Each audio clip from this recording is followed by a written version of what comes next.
Oke, ini video ketiga. Saya potong-potong biar gampang uploadnya. Kalau terlalu besar nanti malah gagal di tengah laptop.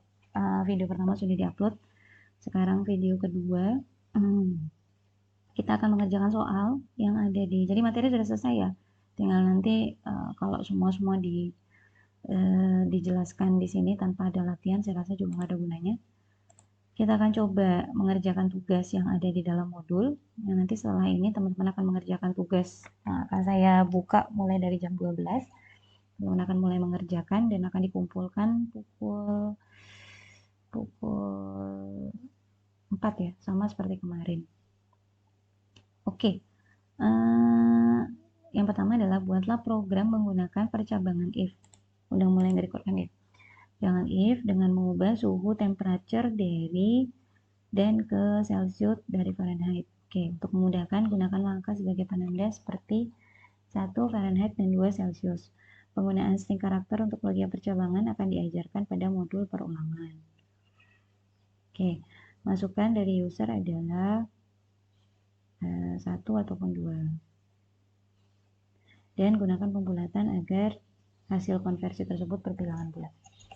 Oke, jadi pertama yang dilakukan adalah ada input 1 maupun 2.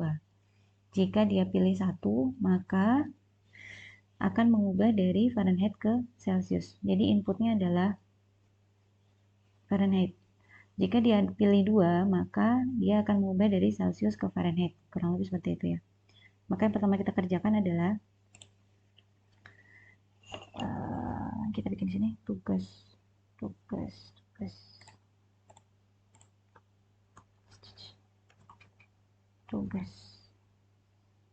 modul 1, modul 2. Oke. Yang pertama adalah kita mau membuat input. Inputnya adalah Fahrenheit dan juga ini ya, Celsius. Jadi kalau input Fahrenheit adalah kita bikin float ya, float aja deh, bisa jadi kita masukin float input masukkan nilai salah, input pertama adalah pilihan menu, input suhu. Oke, yang pertama adalah pilihan antara, kalau baca soal ini ya, yang pertama adalah pilihan 1 dan 2. Pilihan 1 dan 2. Jika 1, maka akan masuk ke Fahrenheit. Jika 2, akan masuk ke Celsius. Gitu ya kira-kira. Oke, kita input suhu. Atau input menu deh, jangan suhu. Input menu. Input menu. Kita bikin dalam bentuk string aja. Input. Masukkan.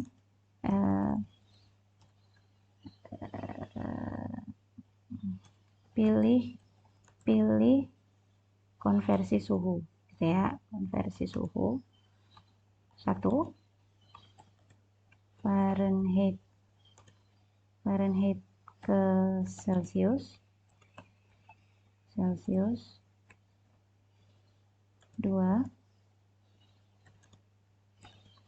Celsius ke Fahrenheit.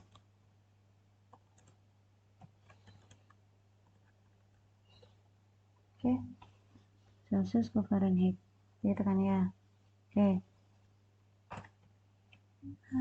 Oke, gini ya. Nah, ini adalah string. Oke, string ya. String ya, ingat ya, berarti masukannya adalah string. Berarti kita bikin if-nya di sini. Jika dia input menu yang dipilih adalah sama dengan 1 string ya, maka kita bikin testing dulu aja. Yang dipilih menu 1. Menu Fahrenheit.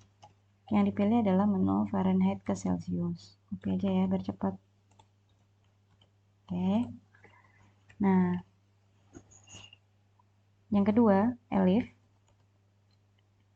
input menu sama dengan 2 string ya, karena kita bikin input di sini ya string. Maka print yang dipilih menu ini.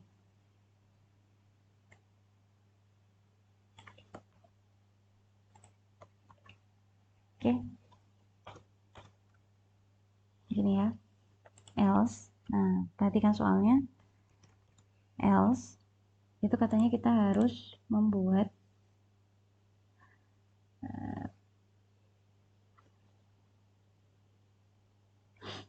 Oke, jangan lupa memberikan satu tampilkan pesan error.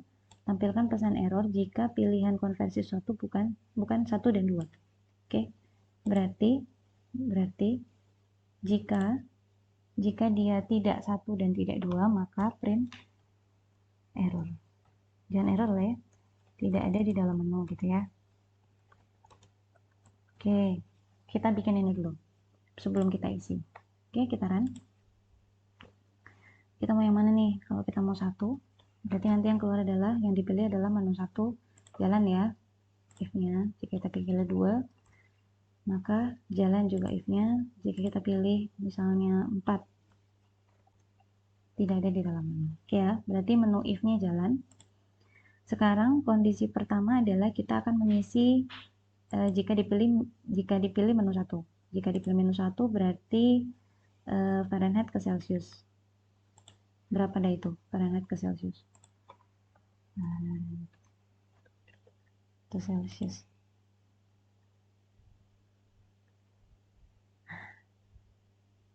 Fahrenheit 32, 0. Tambah 32 ya? Fahrenheit 1 minus, oh ini. Oke. Nih. Formulanya. Kita taruh aja dulu di sini. Oke, jadi yang pertama adalah if menu 1, maka kita akan memberikan input lagi, benar ya? Input Fahrenheit. Yang pertama adalah Fahrenheit ke Celsius. Berarti input Fahrenheit sama dengan integer float input, masukkan nilai Fahrenheit ya, kan ya. Kemudian kita olah nih hasil, bikin aja lah ya. Hasil sama dengan Fahrenheit, ini berarti input Fahrenheit dikurangi 32, input var dikurangi 32 dikali 5 dibagi 9.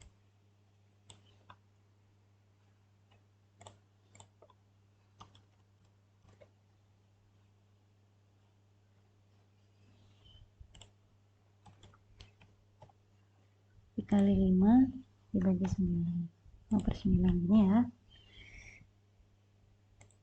Gini kah? Oke, maka print hasilnya. Print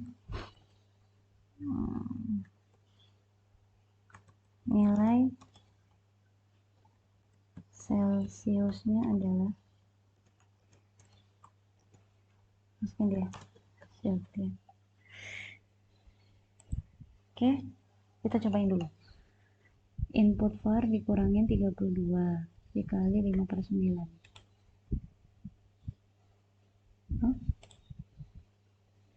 Invalid karakter. Oh ya. Bisa. Oke, kita bikin yang pilih 1 ya. Masukkan nilai Fahrenheit. Soalnya tadi berapa? Kita bikin 58. Ini 14,44445. Kita coba ini. Berapa inputnya tadi? 58. Nah, benar ya. Nah, terus instruksinya adalah dibulatkan. Oke, wrong.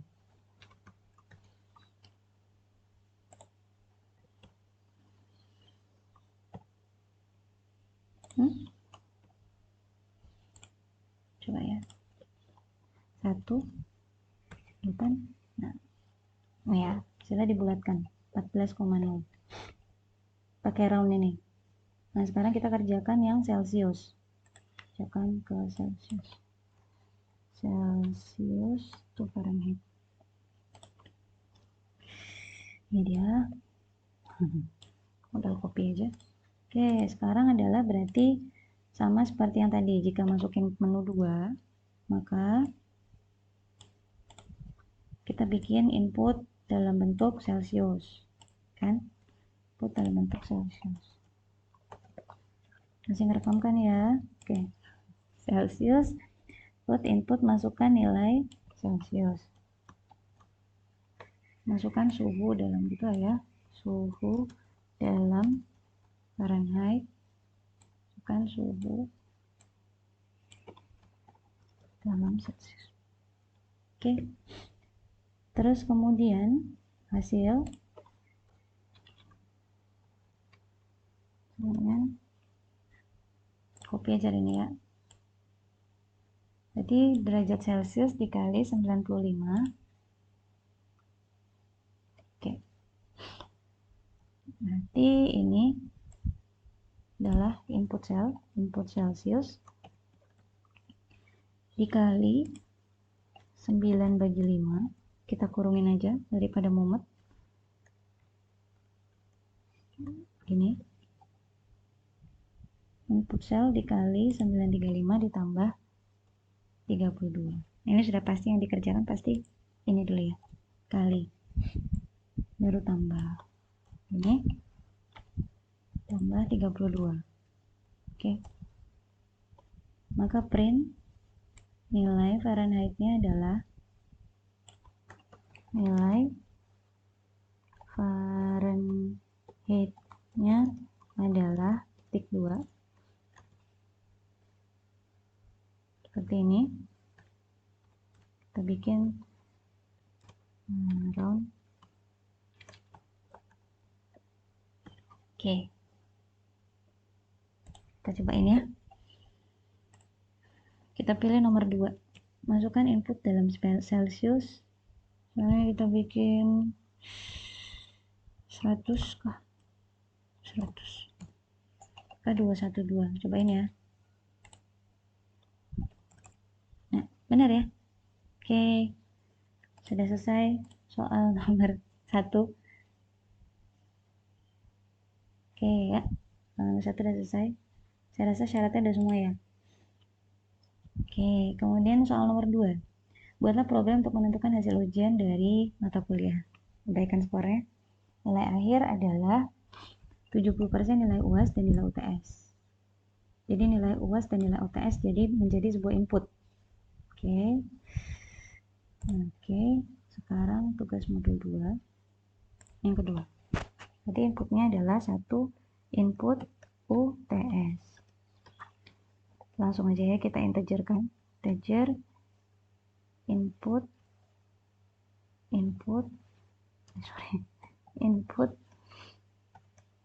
masukkan nilai UTS. Oke, kita copy aja biar cepat. Masukkan nilai UAS. Nah, oke. Kemudian di sini ada persyaratan nilai akhir. Nilai akhirnya adalah 70% nilai UTS, 70% nilai UAS. Kita bikin deh ini. Nilai akhir, kita bikin NA aja. Variabelnya NA sama dengan 70% adalah 0,7 kali input UAS. Input UAS. Oke. Kemudian ditambah biar enak lihatnya. Jadi pasti yang kali akan dikerjakan dulu. Ditambah 0,3 dari nilai UTS. Nilai UTS adalah input UTS. Gini ya. Oke, sekarang kita coba. Biasakan kalau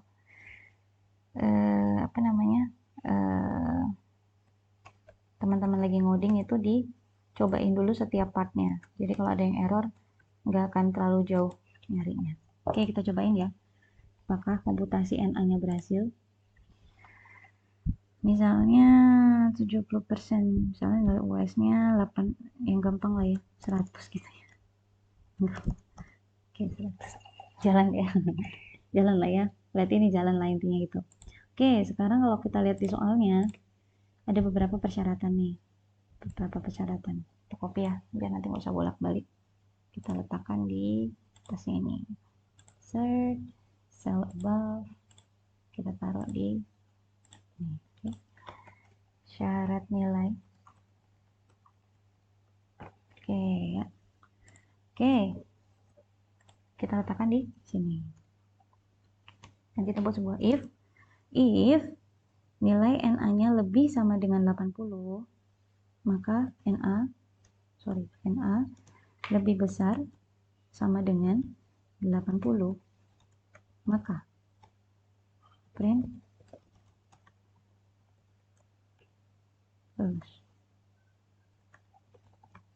Oke.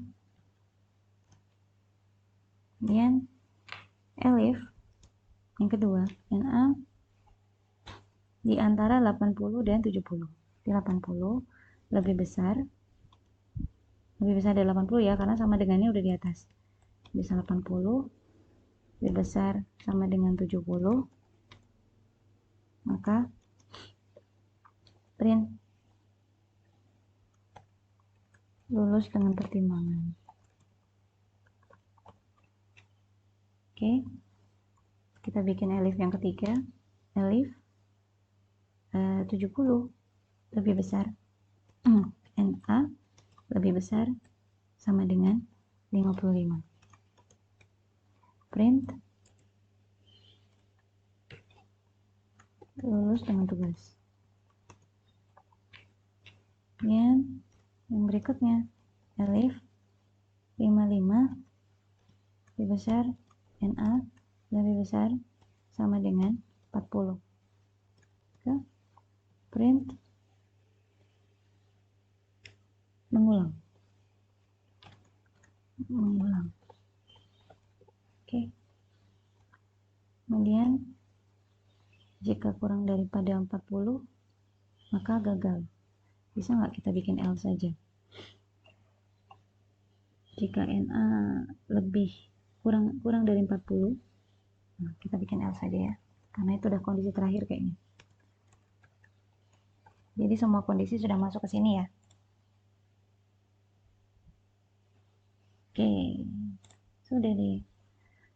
Maka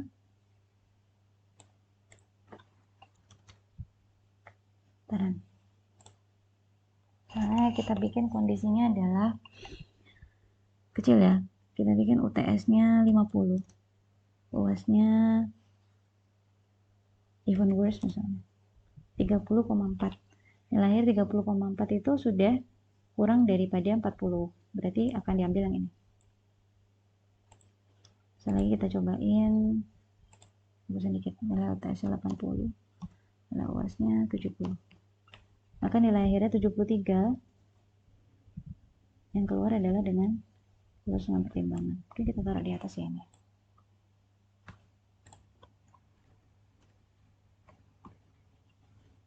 Biar ketahuan. Gini. Oke. UTS misalnya 75 ya 55. Oke, nilai akhirnya adalah 61. 61 itu ada di sini ya. Di sini lulus dengan tugas. Ya. Selesai. Ini adalah tugas yang kedua. Oke. Nah, setelah ini teman-teman bisa mengerjakan latihan modul 2 ini ya kalau nggak salah. Oke. Ada nomor 1, jika diberi 3 buah lidi masing-masing dengan panjang tertentu, tentukanlah apakah bisa membentuk sebuah segitiga atau tidak. Yang paling sederhana adalah dengan menggunakan aturan bahwa segitiga hanya bisa dibentuk, jadi ini syaratnya ya, if ini. Hanya 3 buah sisi, tidak ada salah satu sisi yang panjangnya melebihi daripada kedua sisi lainnya. Ini kunci dari if-nya. Oke, yang bisa dibikin programnya. Kalau mau gampang, silakan bikin oret-oretnya dulu. Sebenarnya untuk semua kondisi daripada case solving, jadi dalam bentuk soal case itu teman-teman sebaiknya membuat flowchartnya dulu, jadi nanti tahu apa yang dikerjakan, tidak ada yang hilang gitu maksud saya. Oke, nomor 2 ini jelas lah ya. Ini ada sebuah kuadran seperti ini. Jika X, Y positif, maka masuk kuadran 1, X negatif, Y positif kuadran 2, kuadran 3, dan kuadran 4. Ini adalah syarat masing-masing. Jadi nanti inputnya adalah X dan Y. Input X berapa, input Y berapa. Nah, kondisinya adalah ini. Jika X lebih besar 0, Y lebih besar 0, lebih besar 0 ya. Nah, ini bisa ditambah satu lagi. Jika X atau Y ada 0-nya, maka ada di sumbu. Nanti saya update deh anunya.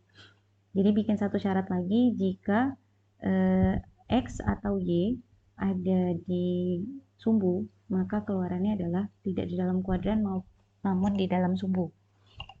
Oke, kemudian nomor 3, menentukan nilai diskriminan. Nah, rumus diskriminan adalah ini. Jika nilai D lebih besar 0, maka keluarannya adalah real dan berbeda. Jika D sama dengan 0, maka real dan sama. Jika imajiner, maka imajiner. Kemudian soal nomor 4, menentukan nilai maksimum dari dua bilangan. Ada nilai 1 input dari luar, nilai 2 input dari luar, maka yang keluar adalah nilai terbesar. Jadi dibandingkan antara dua nilai ini. Nah, kalau yang nomor 5 adalah nilai maksimum dari 3 bilangan. Masukin nilai 1, masukin nilai 2, nilai 3. Nah, nilai terbesar daripada salah satu ini akan menjadi keluarannya. Seperti itu. Nanti ini akan saya update ya. Ada satu kondisi lagi bahwa jika X ataupun Y itu ada di titik 0, maka dia ada di sumbu. Keluarannya adalah ada di sumbu. Nanti akan saya update. Baik, segitu aja teman-teman. Terima kasih. Semoga sukses mengerjakan tugasnya.